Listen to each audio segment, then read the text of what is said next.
Yunus contohnya nggak taat. Satu kapal itu mau tenggelam. Waduh, Pastor Philip, kalau saya sudah terlanjur nggak taat gimana? Apakah ada jalan? Good news. Darah Yesus bisa menebus. Katakan amin. Tapi sekalipun darah Yesus menebus, tetap Tuhan tetap masih menunggu ketaatanmu. Sekalipun darah Tuhan, darah Yesus itu cukup kuat untuk menebus apapun juga, segala kutuk bisa ditukar, bisa diputar balikan menjadi berkat, tapi tetap berkat tidak pernah datang tanpa taat. Kalau Anda belum subscribe di channel ini, segera supaya Anda bisa mengikuti terus rema-rema dari Roh Kudus ya. Kejadian pasal 12 ayat 1-9. Abram dipanggil Allah. Berfirmanlah Tuhan kepada Abram, pergilah dari negerimu dan dari sanak saudaramu dan dari rumah bapamu, ini ke negeri yang akan kutunjukkan kepadamu. Aku akan membuat engkau menjadi bangsa yang besar dan memberkati engkau, serta membuat namamu masyhur, dan engkau akan menjadi berkat. Aku akan memberkati orang-orang yang memberkati engkau, dan mengutuk orang-orang yang mengutuk engkau. Dan olehmu semua kaum di muka bumi akan mendapat berkat. Lalu pergilah Abram seperti yang difirmankan Tuhan kepadanya, dan Lot pun ikut bersama-sama dengan dia. Abram berumur 75 tahun ketika ia berangkat dari Haran. Abram membawa Sarai, istrinya, dan Lot anak saudaranya, dan segala harta benda yang didapat mereka, dan orang-orang yang diperoleh mereka di Haran. Mereka berangkat ke tanah Kanaan, lalu sampai di situ. Abram berjalan melalui negeri itu sampai ke suatu tempat dekat Sikem, yakni pohon terbantin di More. Waktu itu orang Kanaan diam di negeri itu. Ketika itu Tuhan menampakkan diri kepada Abram dan berfirman, Aku akan memberikan negeri ini kepada keturunanmu. Maka didirikannya di situ mezbah bagi Tuhan yang telah menampakkan diri kepadanya. Kemudian ia pindah dari situ ke pegunungan sebelah timur Betel. Ia memasang kemahnya dengan Betel di sebelah barat dan Ai di sebelah timur. Lalu ia mendirikan di situ mezbah bagi Tuhan dan memanggil nama Tuhan. Sesudah itu Abram berangkat dan makin jauh ia berjalan ke tanah Negeb.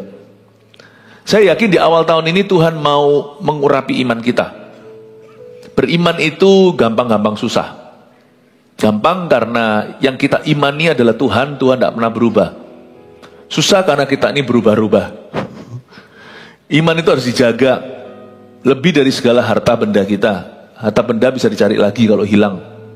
Tapi kalau iman hilang, apalagi iman keselamatan, kemana kita pergi kalau tidak cari Tuhan?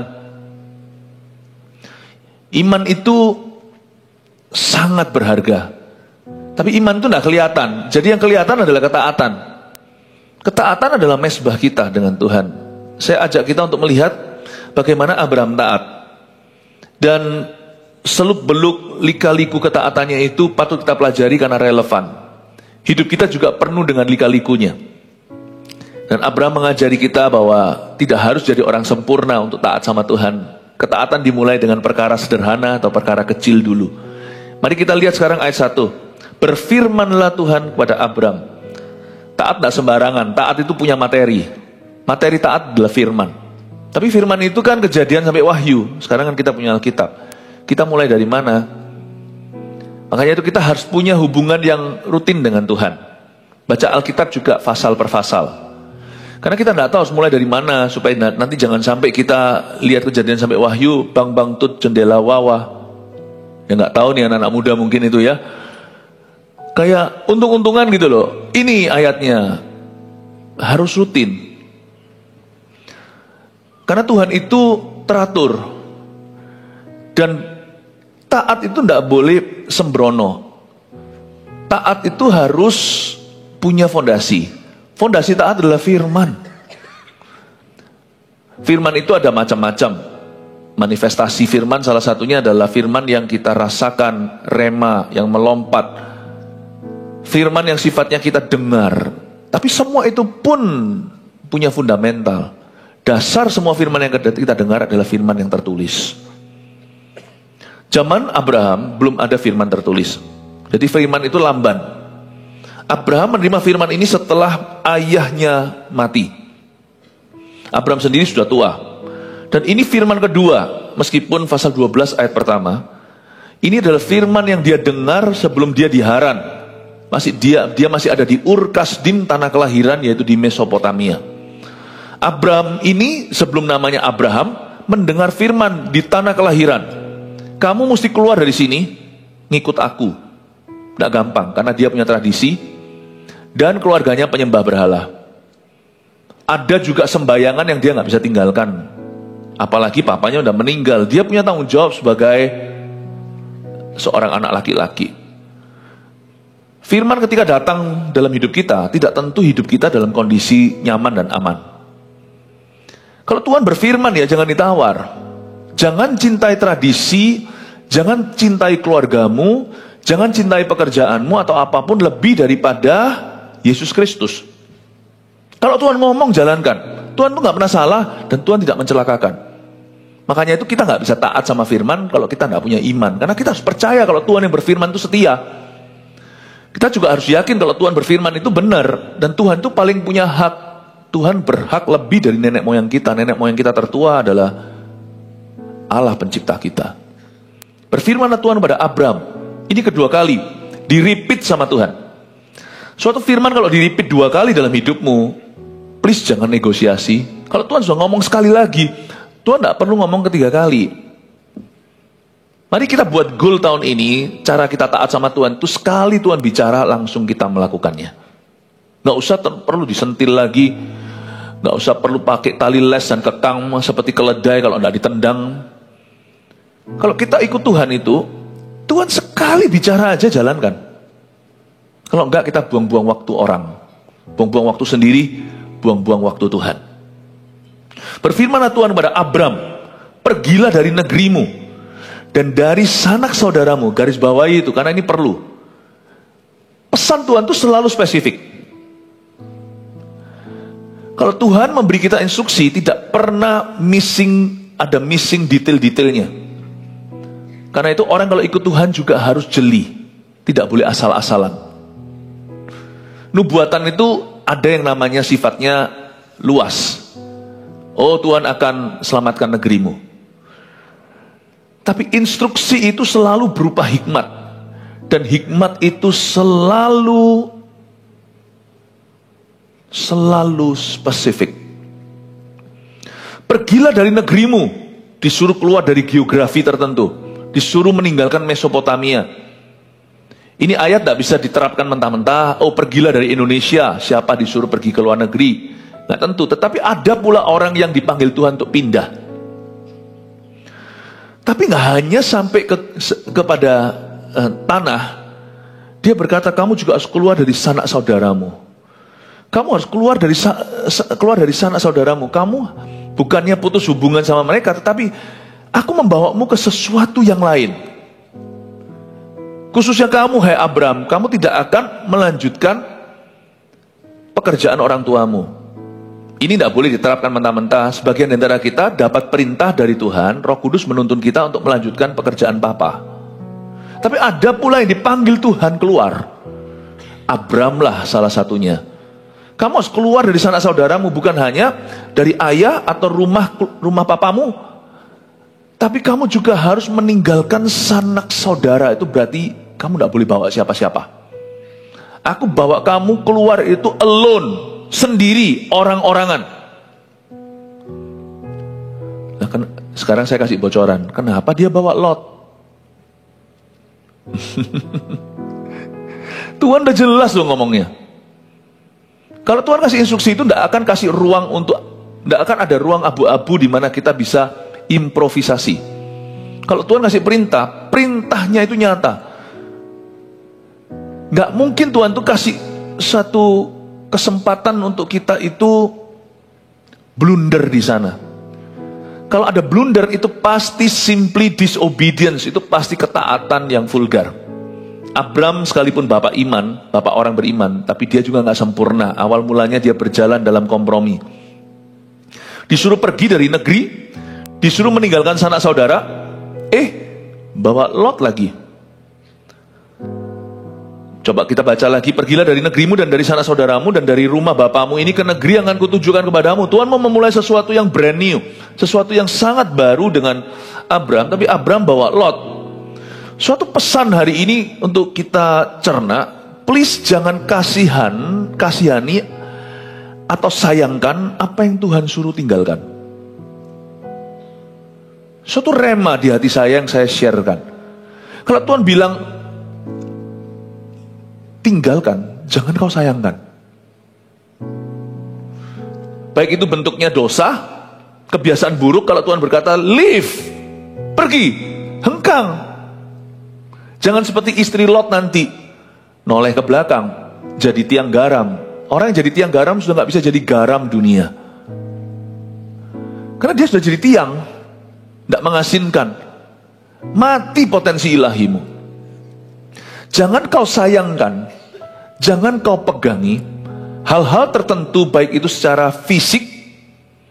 Kalau Tuhan berkata, kamu harus bakar itu, istilahnya, kamu harus singkirkan dari rumahmu. Jangan mikir dua kali. Kalau itu berhala-berhala yang sifatnya klasik. Tapi ada berhala-berhala yang tidak klasik, yang tidak kelihatan. Misalnya gaya hidup kita. Misalnya ada anak muda yang suka omong kotor. Kalau Tuhan berkata, aku tidak berkenan, udah berhenti. Jangan berkata, aku sudah biasa.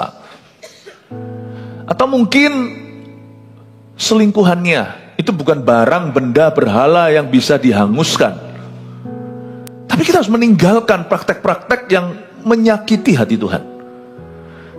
Atau sesuatu yang bisa membunuh potensi ilahimu.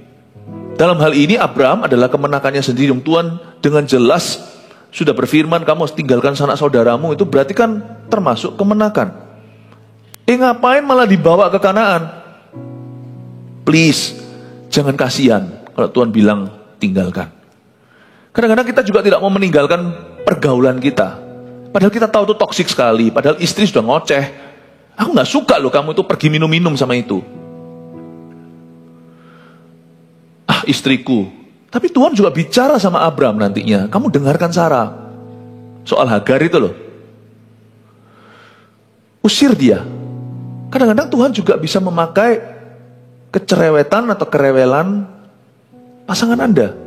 Kadang-kadang itu juga sebagai suatu luapan bahwa ada sesuatu yang imbalance, sesuatu yang tidak seimbang di dalam rumah tanggamu karena hal-hal tertentu yang kau adopsi. Sesuatu yang Anda impor, pengaruh yang Anda impor ke dalam hidupmu, yaitu pergaulan yang salah merusak kebiasaan yang baik. Waktu Tuhan berkata leave, peduli amat kalau mereka berkata fanatik lu sekarang ya, sombong ya. Itulah sebabnya juga kadang-kadang Tuhan suruh izinkan kita keluar dari lingkungan yang Kristen pula.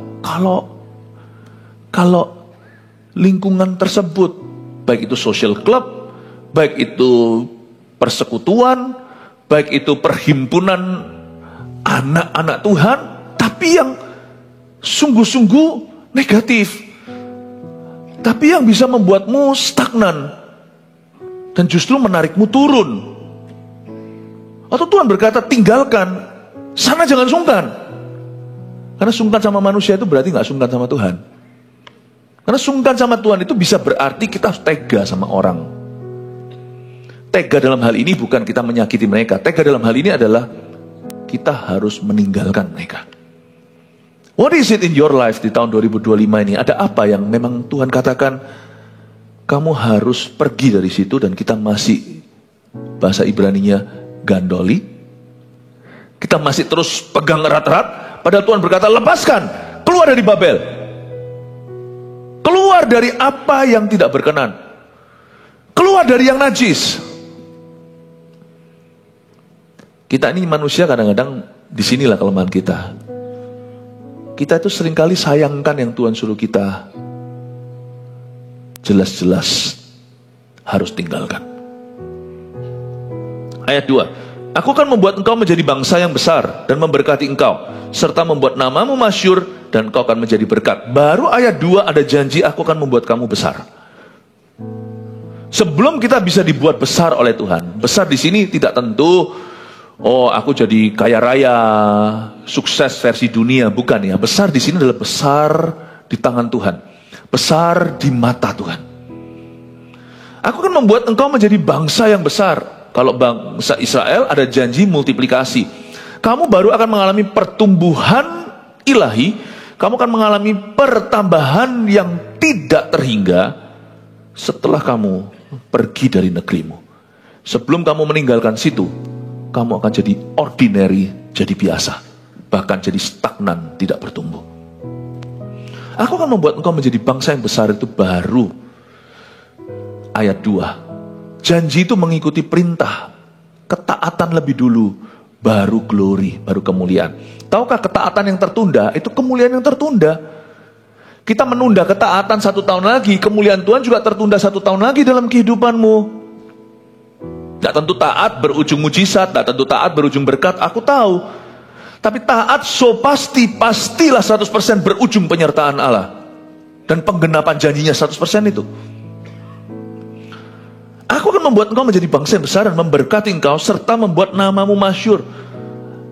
Karena Abram keluar dari Mesopotamia, dari Haran, dia pergi ke Kanaan dengan iman. Meskipun dia kompromi awalnya bawa Lot segala, tapi Tuhan, dari sisi Tuhan tidak cacat celah. Dari sisi Tuhan yang pemberi janji dan kita yang menjadi sebagai penerima janji, Tuhan itu tidak pernah ingkar. Dari sisi kita aja yang kompromi. Dari sisi Allah itu selalu sempurna. Saya tunjukkan, Abram nanti masuk dalam masalah. Gara-gara kompromi Abraham soal Lot ini, Israel turun-temurun punya musuh bebuyutan.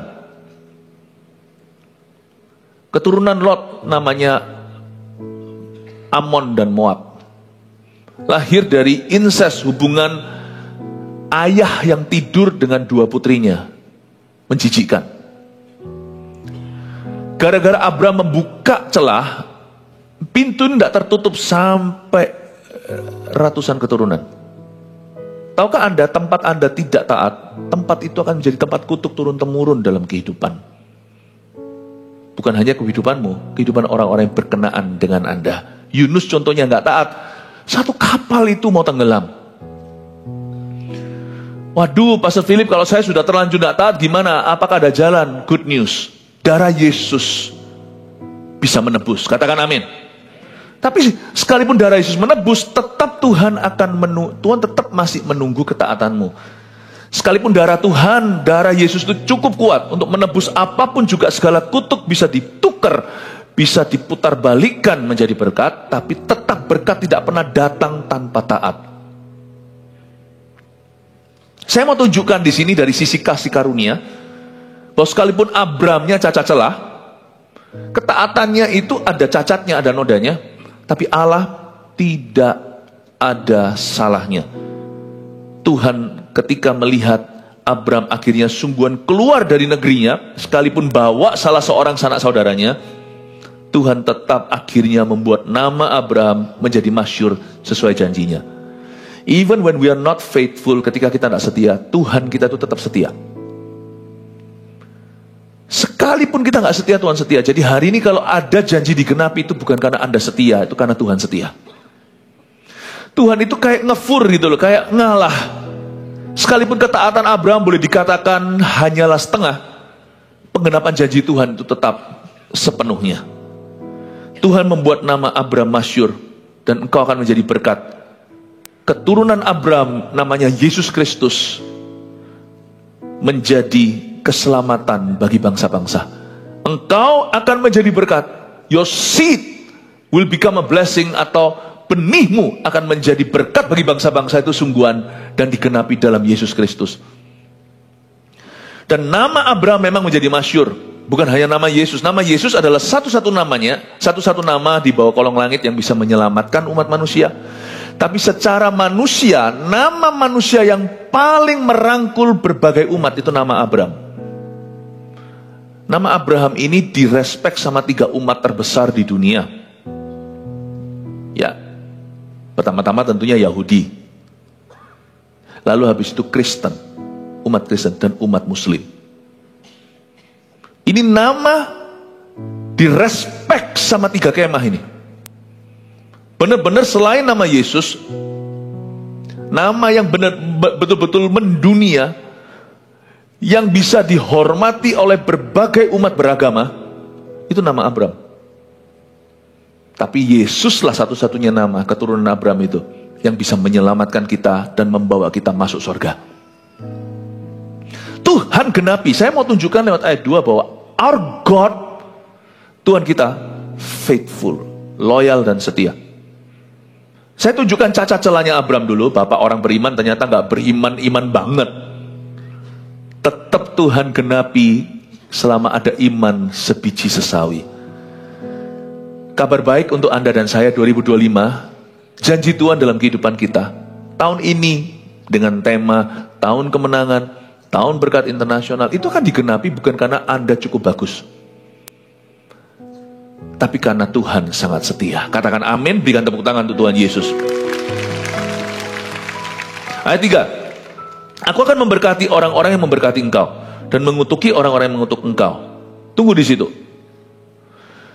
Salah satu penyertaan orang yang taat adalah Tuhan membela. Tuhan itu membela kebenaran, bukan kesalahan. Berarti Tuhan membela orang taat, bukan orang yang salah. Tuhan mengasihi orang yang salah, kalau dia bertobat, Tuhan ampuni dia, tapi Tuhan tidak bela. Allah hanya membela yang di pihak kebenaran. Dan orang yang taat pada kebenaran, itu orang-orang benar. Jadi ada salah satu klausalnya sorga yang Tuhan bela, dan Tuhan bela adalah orang-orang yang taat kepadanya.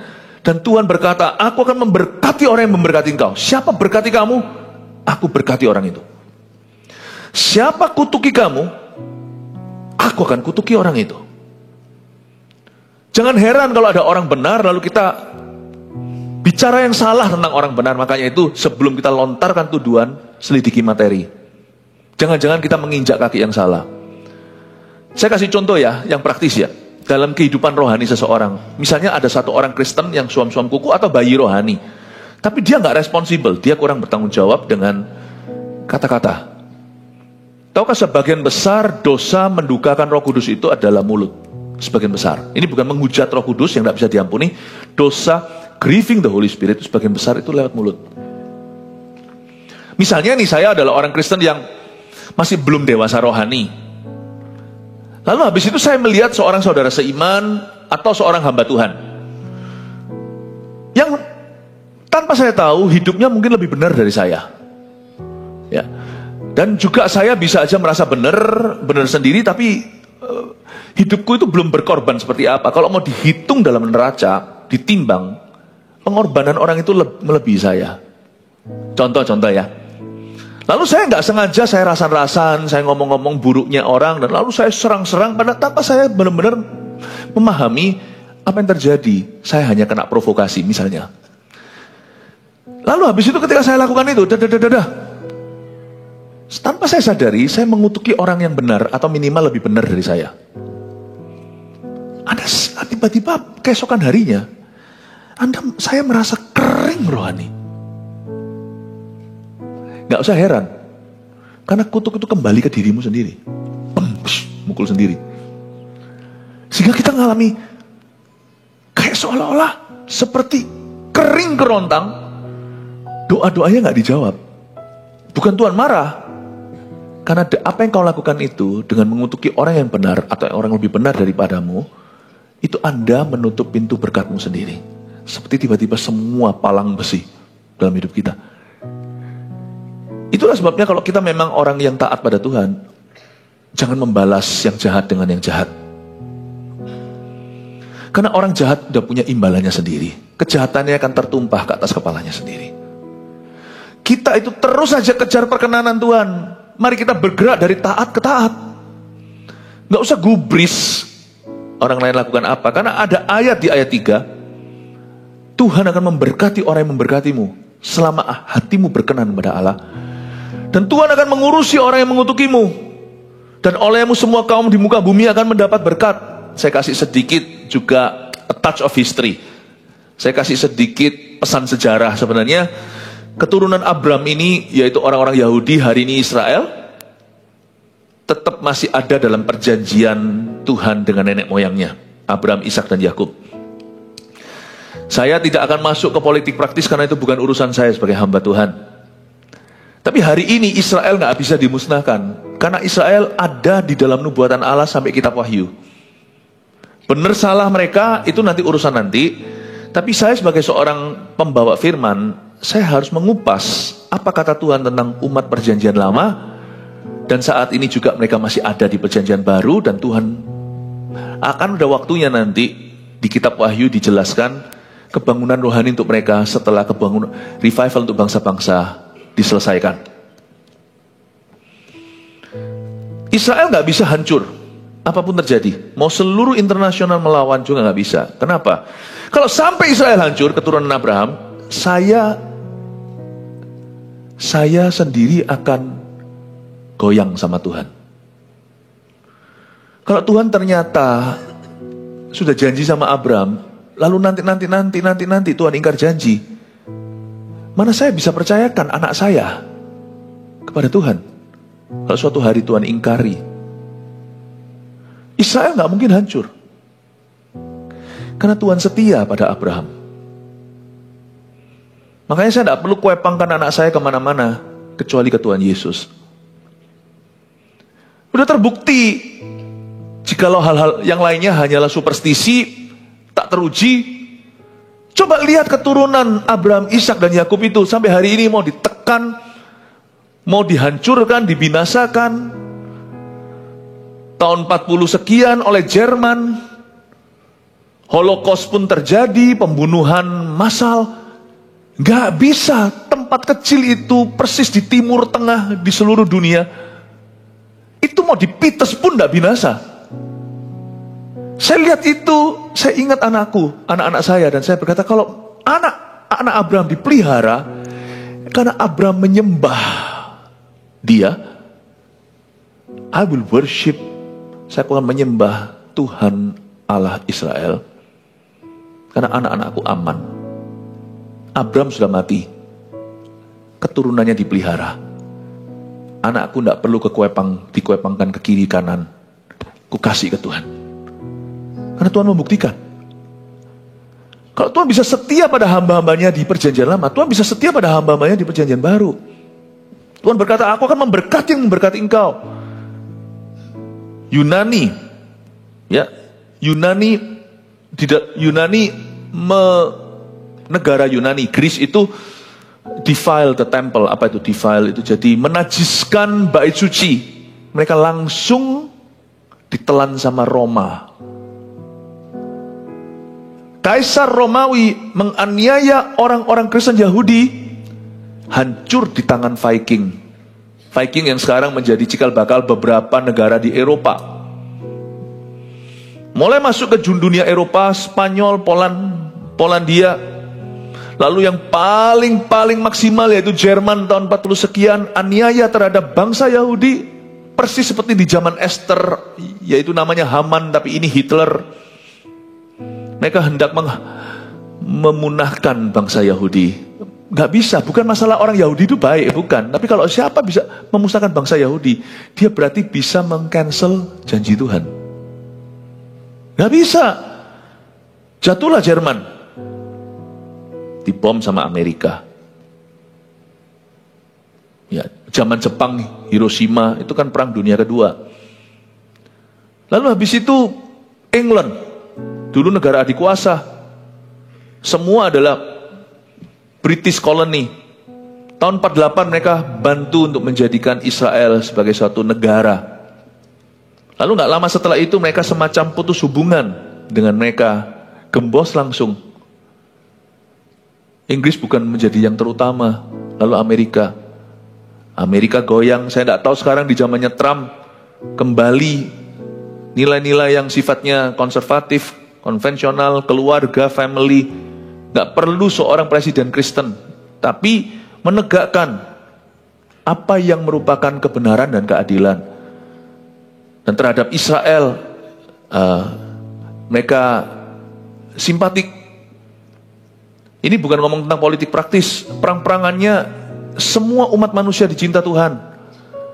Mau Ukraina, mau Rusia, dua-dua adalah umat manusia tebusan Allah. Untuk kedua-duanya Yesus mati di Golgota. Israel, Palestina. Tuhan mati untuk setiap jiwa. Tuhan mengasihi setiap orang. Israel rohani itu adalah setiap orang yang mengaku Yesus adalah Tuhan. Itu bicara tentang umat pilihan Allah, imamat rajani. Saya tidak ngomong tentang politik praktisnya, bukan soal pro kontra. Tapi ketika satu bangsa menyadari bahwa Tuhan punya janji sama Abraham dan belajar menghargai anak-anaknya, belajar untuk mendoakan untuk revivalnya, Tuhan berkata, aku akan memberkati. Yang ngutuki aku akan kutuki. Saya punya seorang teman, misalnya saya janji dan saya punya hubungan yang sangat baik. Sekalipun teman itu mati, kalau anaknya rusak, kalau dia anak itu datang ke rumah saya minta roti, saya tidak akan lihat anak itu. Saya tidak akan lihat anak itu jahat. Saya akan lihat bahwa saya punya perjanjian dan papanya itu sahabat karib saya. Saya pasti lakukan apa yang saya bisa untuk menuntun anak itu. Atau kalau anak itu baik, lebih baik lagi, saya pasti akan memberkati dia di tempat. Tahukah saudara, Tuhan menganggap itu personal. Kalau Allah punya perjanjian dengan seseorang, dan kita jahat sama keturunan, sama anaknya, atau sama orang-orangnya, siapa menolak utusanku, dia menolak aku. Siapa menolak aku, menolak Bapa yang mengutus aku. Ini adalah prinsip berkat. Ternyata di tempat di mana kita taat, itu ada perjanjian dengan Tuhan yang terus menerus. Tempat kita taat itu tempat berkat ternyata. Makanya saya jadi seorang ayah, saya tidak mau ngawur di masyarakat. Saya mau jadi orang benar, nggak hanya jadi orang baik, saya mau jadi orang benar. Supaya apa? Supaya keturunan saya diberkati.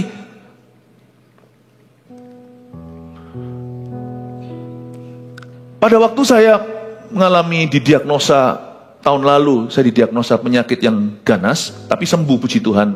Langsung urusannya itu cepat sekali selesai dan setelah check up berapa kali bersih. Otomatis ketika Anda divonis tertentu, penyakit tertentu, Anda pasti mikir kematian.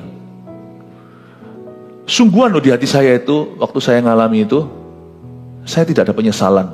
Aku tidak menyesal hidup yang kujalankan sejak ku kenal Tuhan umur 18 tahun. Saya tidak ada penyesalan. Penyesalan saya adalah sebelum 18. Itu banyak sesalnya. Lalu saya mikir, kalau saya tidak ada, keluarga saya, siapa yang take care nanti? Ya sedih sih. Sedih saya ternyata adalah urusan orang lain. Saya sendiri waktu mengalami terima kabar buruk itu, saya tidak takut. Karena saya selalu siap ketemu Tuhan anytime, setiap saat. Tapi waktu saya alami itu, saya mikirkan untuk jemaat, saya mikirkan untuk keluarga. Dan waktu saya pikir untuk anak, ada suatu ketenangan. Oh no, aku tidak pernah hutang sama siapa-siapa. Aku tidak pernah mencuri dari siapa-siapa. Aku tidak pernah melukai siapa-siapa. Jadi, saya tidak takut kalau anak saya tidak akan ada orang yang pedulikan.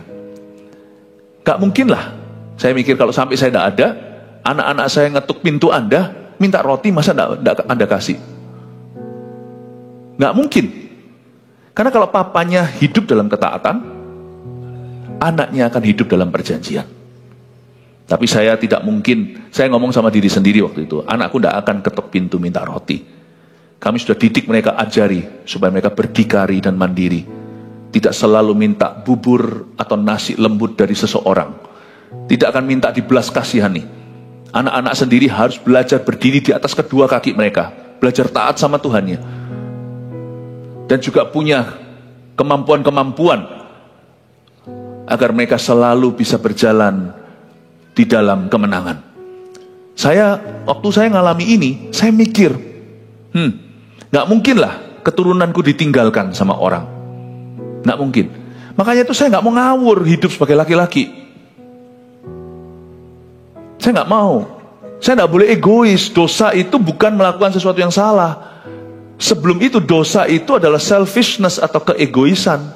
Mikirin diri sendiri, gak peduli nanti konsekuensi, gak peduli orang lain nanti menanggung apa.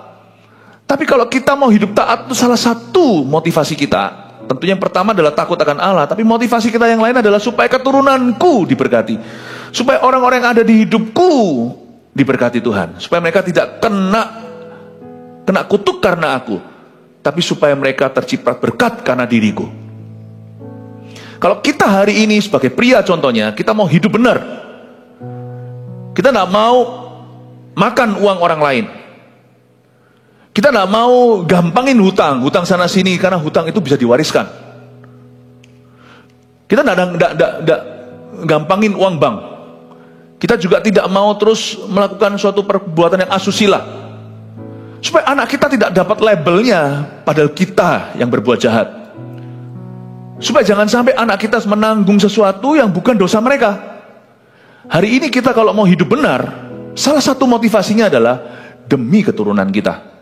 Sebab tempat kita taat adalah tempat keturunan kita diberkati. Amin Bapak Ibu Saudara.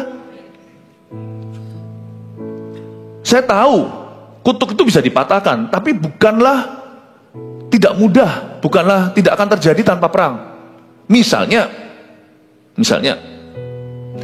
papa dan mamanya dua-dua selingkuh. Kira-kira anaknya bakalan selingkuh enggak suatu hari dalam pernikahannya? Pasti mereka punya visi tentang pernikahan dilemahkan sebelum mulai, bahkan sebelum perkawinan. Mereka sudah punya gambar yang kabur tentang marriage atau tentang pernikahan. Pasti ada trauma. Bisa nggak keturunan mereka ada yang setia, tidak akan jatuh sama seperti papa mama? Bisa. Tapi anaknya harus berjuang di dalam untuk melawan dan menentang itu, melawan arus. Benar-benar akan terjadi peperangan, akan terjadi pergejolakan jiwa di dalam diri mereka. Tapi kalau papa mamanya setia, tidak ada perselingkuhan, anak-anak tidak punya ide bahwa perselingkuhan itu boleh. Mereka hanya perlu berjaga-jaga dan waspada, jangan buka celah. Udah, nggak ada peperangan dan gejolak jiwa, nggak ada. Paham maksud saya? Berkat masih bisa di reverse, anak orang baik-baik juga masih bisa salah. Tapi untuk salah, mereka perlu lawan arus.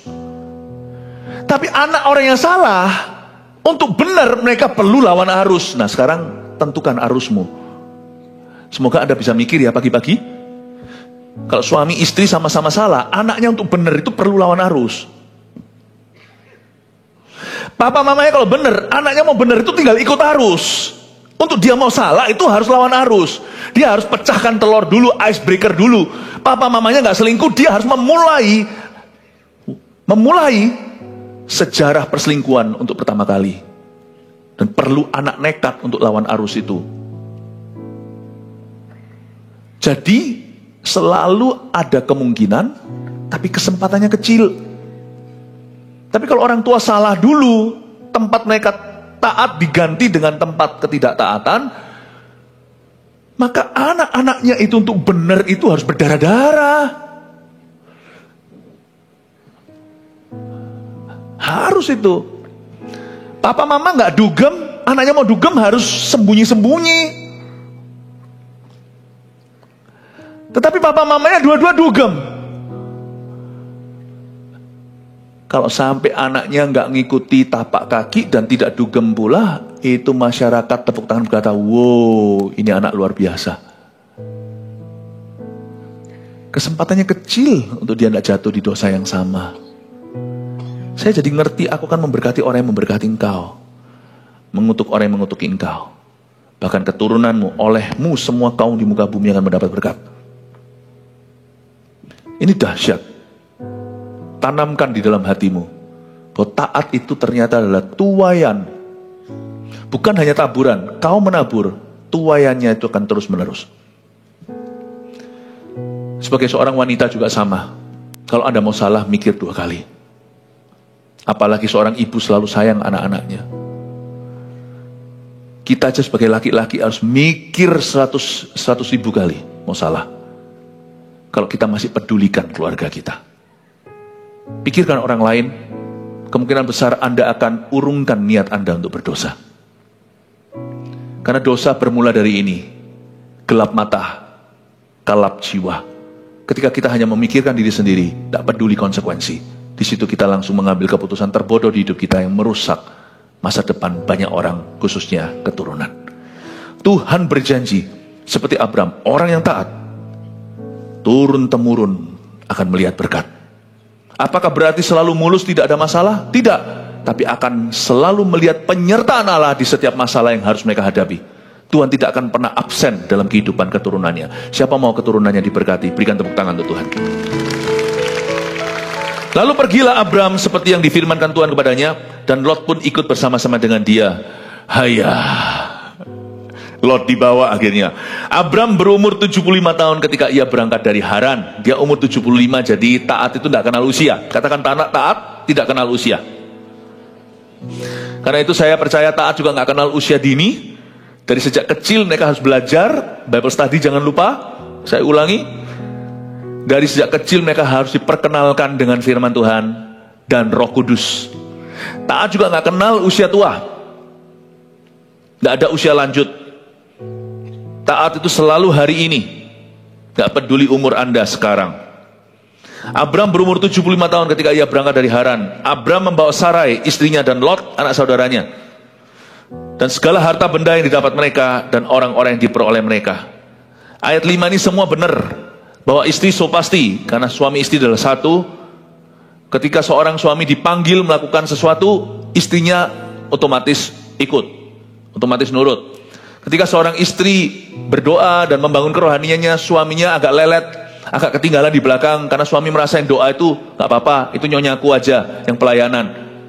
Saya dorong yang laki-laki sini yang belum aktif dalam Tuhan untuk mengikuti istrinya, karena suami dan istri harus selalu sama-sama masuk Kanaan.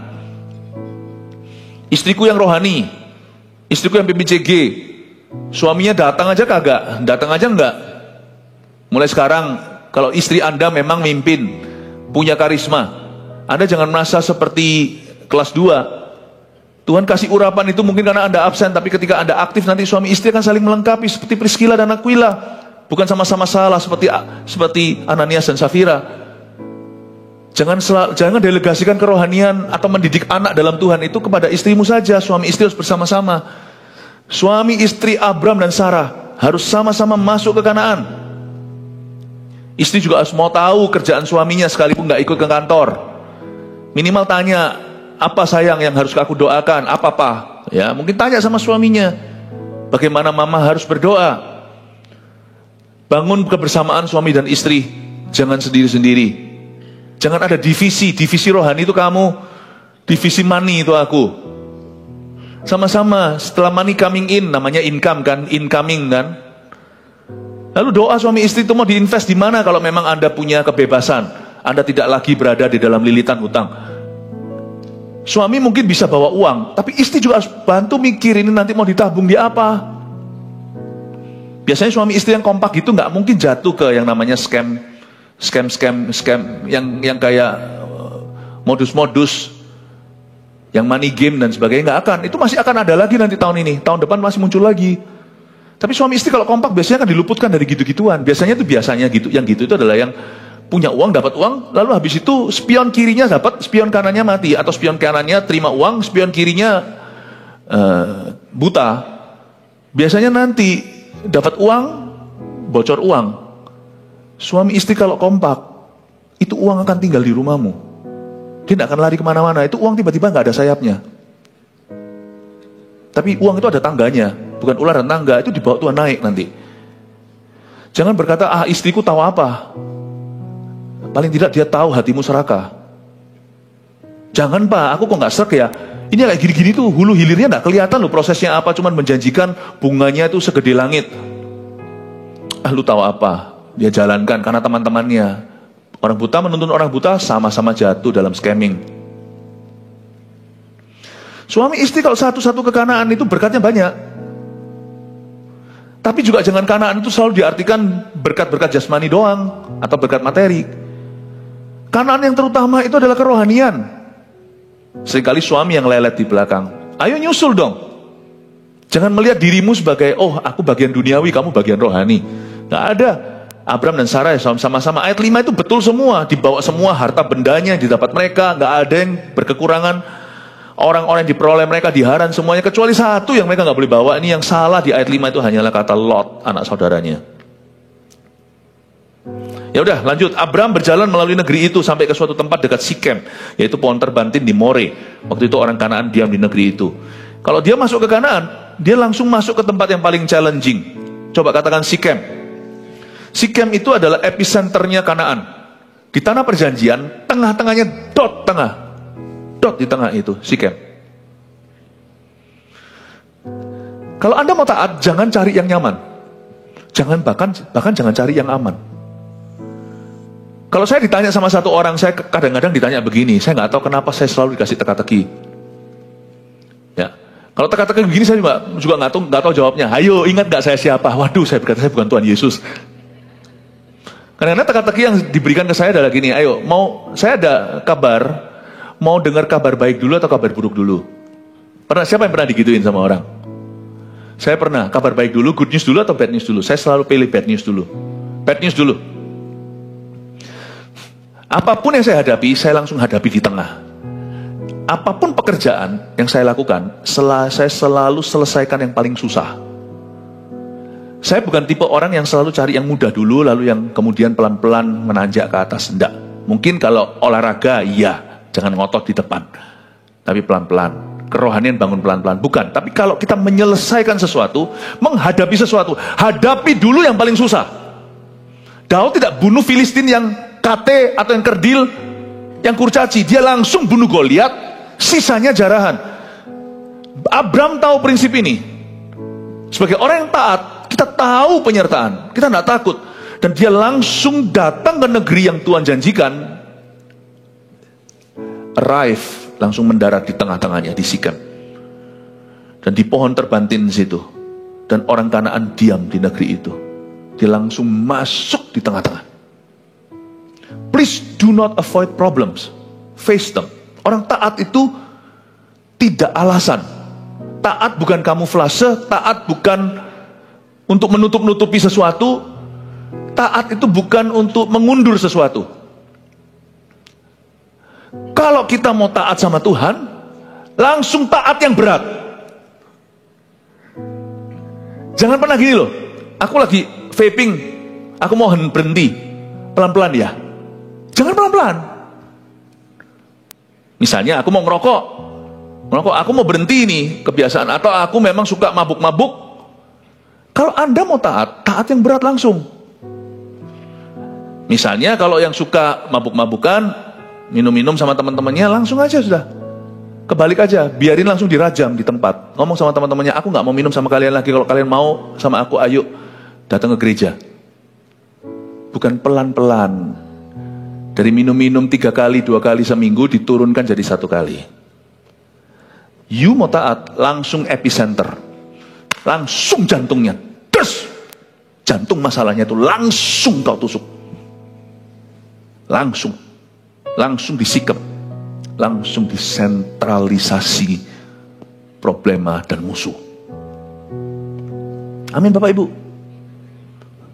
Aku akan ampuni dia pelan-pelan ya pastor, pelan-pelan, aku juga manusia. Ya justru karena kita manusia jangan pelan-pelan. Karena manusia tidak akan pernah bebas kalau pelan-pelan. Karena kita tahu kita manusia, kalau Tuhan boleh pelan-pelan. Tuhan waktu dicobai sama setan di padang gurun, pelan-pelankah beliau? Padahal menurut saya kalau Tuhan mau diam aja, biarin setannya di sana 2 jam lagi atau 2 hari lagi, menurut saya juga nggak mempan. Tapi Tuhan langsung berkata, ada tertulis, enyahlah kau iblis, kau batu sandungan bagiku. Yesus, setan tidak mempan, tidak pelan-pelan. Kalau ada orang berkata, aku ini manusia, tolong pahami, justru saya paham kau manusia. Janganlah dirimu pelan-pelan. Sikem, langsung ke sana, nggak pakai transit-transitan. Hubungan perjinahan, hubungan ini, Bapak Ibu Saudara, kalau ada anak Anda pacarannya penuh dengan percabulan. Bedanya percabulan dan perjinahan apa? Perjinahan itu kalau yang sudah menikah, di luar nikah, extramarital affair itu namanya perjinahan. Kalau yang namanya sebelum nikah itu percabulan. Saya rasa tidak usah pelan-pelan ya. Stop at all atau putus sama sekali. Mesti radikal. Kalau matamu menyebabkanmu berdosa, cungkilah Ini bukan operasi fisik, tapi ini menanggalkan dengan lekas dan cepat sesuatu yang menjerumuskan. Cungkillah, bukan tutuplah, bukan dikasih patch. Cungkil, gouge out. Gouge itu tindakan cungkil itu seperti tangan masuk gini, lalu dikeroak, diambil keluar gitu. Tidak ada prosesnya, tidak ada pembersihan, langsung keluarin. Abram berjalan melalui negeri itu ke suatu tempat namanya Sikem. Saya kasih sedikit penjelasan secara geografisnya. Sikem ini apa? Semua bermula dari kata huruf Y. Di Sikem inilah Yakub menggali sumur nantinya. Cucunya Abram nanti gali sumur yang kasih dia minum. Sumur Yakub itu di Sikem. Luar biasa ya. Abram langsung ke tempat yang susah, dan tempat di mana dia taat itu nantinya menjadi tempat berkah turun-temurun. Tahu nggak Sikem ini tempat Yusuf dikuburkan? Yusuf punya tulang-tulang dari Mesir itu loh, dibawa keluar kan? Dikuburin di Sikem. Siapa sangka nanti cicitnya nanti suatu hari akan dikubur di situ. Tempat perhentian. Bukan di negeri orang di Mesir yang tidak takut akan Tuhan. Itu nanti menjadi tempat di mana keluarganya dikumpulkan.